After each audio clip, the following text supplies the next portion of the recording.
ગઢસીસામાં પખવાડિયા પૂર્વેના જાનલેવા હુમલામાં ઘાયલનું મોત।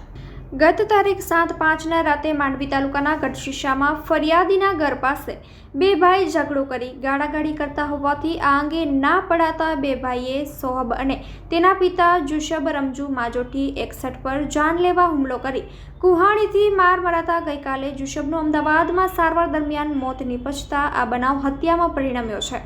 તો મતદાનના દિને રાત્રે શક્તિનગર પાસે ઘટેલી આ ઘટનાની જે તે સમયે શેરબાનુ જુશબ માજોઠીએ નોંધાવેલી ફરિયાદ મુજબ આરોપી બે ભાઈ ચેતન ઉમરશી કોળી અને અશોક ઉમરશી કોળી ફરિયાદીના ઘરની બાજુમાં ઝઘડો કરી એકબીજાને ગાળો આપી રહ્યા હતા। આથી ફરિયાદીના પુત્ર શોહેબે બંને ગાળો બોલવાની ના પડાતા આરોપીઓ ઉશ્કેરાઈ ગયા હતા અને કહ્યું કે અમે ગમે તેમ બોલીએ તારે શું તેવું કહીને સોહેબને ગાળો આપી કુહાડી મારતા રાડારાડ થઈ હતી। આથી સોહેબના પિતા જુશબ માજોઠી છોડાવવા જતા આરોપીઓએ જુશબને પણ માથામાં કુહાડી મારી ગંભીર રીતે ઘાયલ કરવામાં આવ્યો હતો। ગંભીર રીતે ઘવાયેલા જુશબને વધુ સારવાર અર્થે અમદાવાદ ખસેડવામાં આવ્યો હતો।